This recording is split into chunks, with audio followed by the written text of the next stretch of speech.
All right, welcome back. Today we're jumping into something that's totally changing the game for how a whole generation thinks about money. We're talking about prediction markets. Are they the new Wall Street or just a casino in a clever disguise? Let's get into it. So, first, let me ask you a quick question. Heads, you double your money. Tails, you lose it all. Simple coin flip. Would you take that bet? I mean, betting everything you have on a coin flip, that sounds absolutely nuts, right? Well, what if I told you that a huge and growing number of people are basically doing just that every single day? We're talking about traders who claim they're paying their rent with these things and others who've turned $12 into over $100,000. This isn't just some thought experiment anymore. This is really happening. So what is going on here? That brings us to our first big question. Is this investing or is it just betting? For so many young people who are buried in debt and facing a crazy high cost of living, traditional investing just feels like a game they can't win. The old advice to play it safe and invest slowly, that feels like a surefire way to get left behind. But that raises another huge question.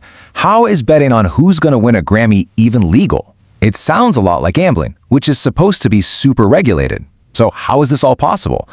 Well, that brings us to Section 2.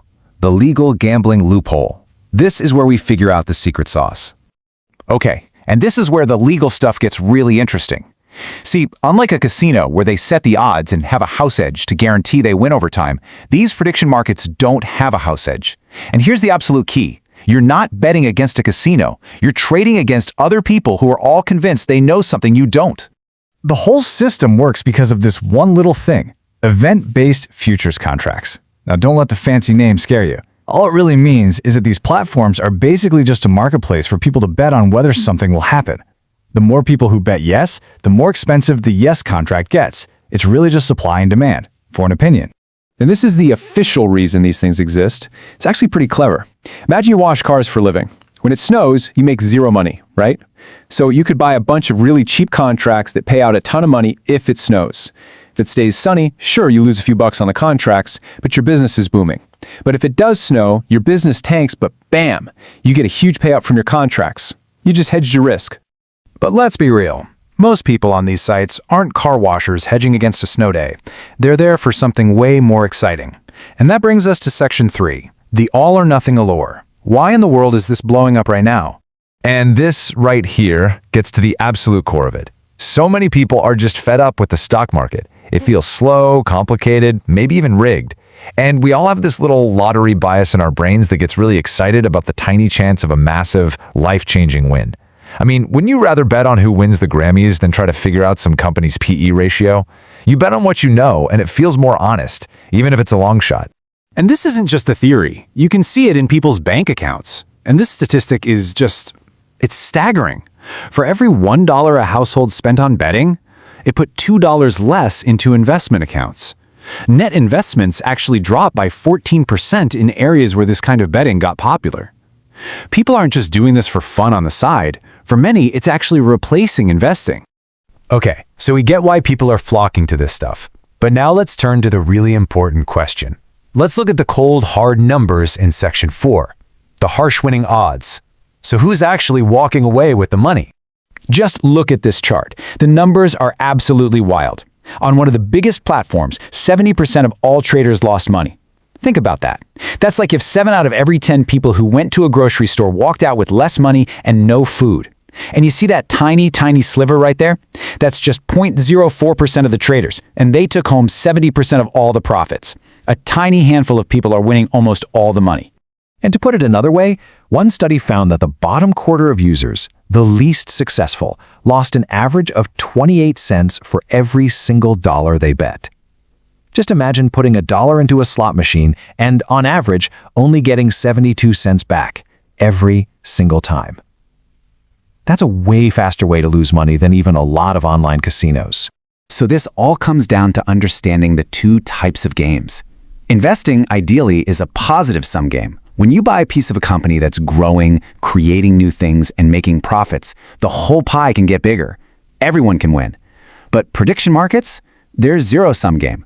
For you to win $1, somebody else somewhere has to lose that exact same dollar. The pie never gets any bigger. And that brings us to a really murky but super important question in Section 5, The insider information edge. Okay, so we know it's a zero-sum game, but what if some of the players are playing with a stacked deck? What if they have a better idea of what's going to happen than you do? Well, when you ask the platforms about insider trading, you get an answer like this. One founder argued, hey, if you sit outside a Walmart and count customers to guess their quarterly sales, that's not illegal. He says the same logic applies here. They actually argue that having informed people betting makes the markets more accurate, that it's a tool for finding the truth. But then, you see these examples, and you really start to wonder. Like the trader who correctly bet that both Lady Gaga and Ricky Martin would show up at the Super Bowl, or another trader who made a huge, very timely bet just before a U.S. invasion of Venezuela was called off. The odds of just guessing that seem pretty low, right? In this number right here, this really shows you what the real currency is. It's information. Just 4 hours before a contract is set to expire, the market's leading prediction is right 94% of the time. What that means is, as you get closer to the event, people who actually know something are pushing the price to the correct outcome. They aren't guessing. They have an edge. And in a zero-sum game, their edge is your loss, period. So, where does all this leave us? Well, that brings us to our final section, the real asymmetric bet. How do you actually build wealth that lasts, instead of just chasing a lottery ticket that almost never pays off? You know, the truth is, the real winning strategy might feel a little boring. It doesn't have that adrenaline rush, but man, it is so effective. It's about hedging your own life's risks first. Build up an emergency fund, knock down that high-interest debt, find ways to boost your income over time, and then invest consistently, even if it's just small amounts.